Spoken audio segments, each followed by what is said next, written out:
Elle préparerait une attaque sur les sites nucléaires iraniens. C'est la raison pour laquelle les cours du pétrole sont orientés à la hausse. Romain Daubry est avec nous, consultant pour Bourse Direct. Bonjour Romain, on est ravi de vous retrouver. C'est une petite séance là, pour l'instant, le CAC perd 0,3%. Comment sentez-vous les forces en présence aujourd'hui ? Bien, je trouve que le marché était extraordinairement solide compte tenu du tableau que vous venez de dresser parfaitement entre tensions au Moyen-Orient, un 10 ans américain qui est haut et puis tout un contexte d'incertitude aussi, une saison des publications qui est passée et on n'arrive pas à consolider ou à retracer pour l'instant, mais la construction nous indique que comme on l'a vu tout au long de la hausse, c'est plutôt les mains retail, les investisseurs particuliers qui ont alimenté le mouvement, notamment cet énorme contre-pied de lundi dernier avec une entrée des retail qui est parmi la plus forte dans l'histoire du marché américain.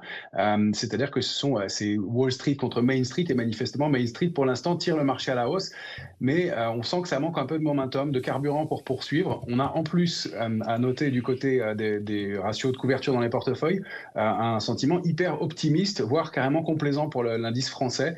Très optimiste sur l'Eurostoxx, optimiste pour le S&P.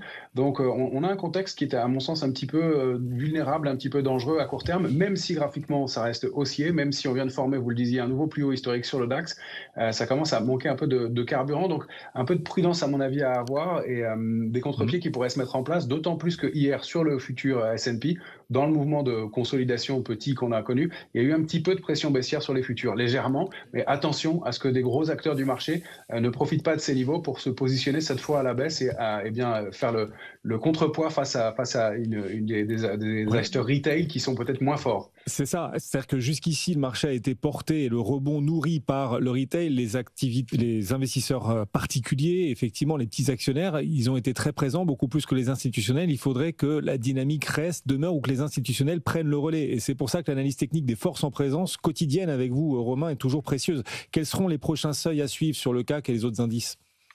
Alors, si on prend le futur CAC 40 et qu'on regarde l'échéance en cours, on a été chercher en plus, ça c'était aussi un des signes qui milite pour une pause, la cible idéale sur le futur CAC 40 échéance juin, qu'on avait donné ensemble lundi, c'était 7936,5, et bien on l'a fait au demi-point près. Donc cette cible hier, donc ça c'est tant que si on arrivait à déborder ce niveau, on a des extensions qui peuvent mener à 8818, on n'y est pas encore.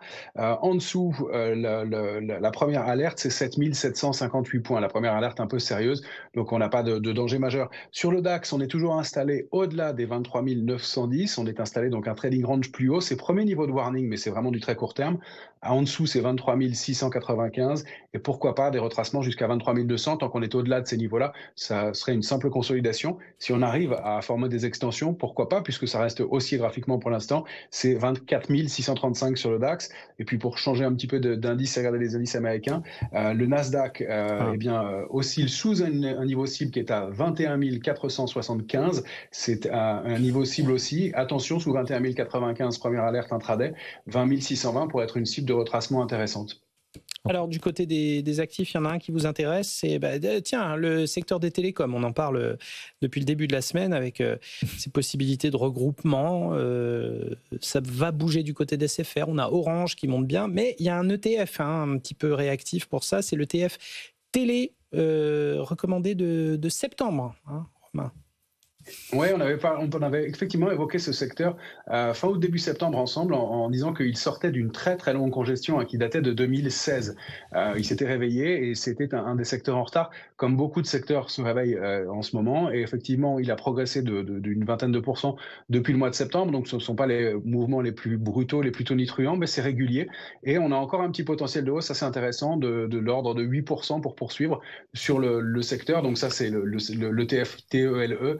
Qui représente l'Eurostoxx 600 des télécoms, qui a donc encore un peu de potentiel haussier, qui paraît solide et assez résilient toujours dans ce marché dans lequel il y a un peu d'incertitude. Donc c'est, à mon avis, un arbitrage à conserver et qui paraît plus stable que le reste des actifs pour l'instant. Un ETF, il y a des valeurs à suivre aussi. Vous restez avec nous, Romain, à l'instant. Palo Alto, notamment dans la cybersécurité, qui a publié ses résultats. Ils sont bons, les résultats, mais la montagne d'investissement à venir et le discours un peu conservateur pour la suite douchent le marché. Le titre Palo Alto, pourtant géant américain de la cybersécurité, on en a besoin de la cybersécurité. Ce titre est en baisse en ce moment de 6%. Romain, vous me confirmerez que dans l'univers de l'analyse technique, il existe une figure en étoile filante, on est d'accord ?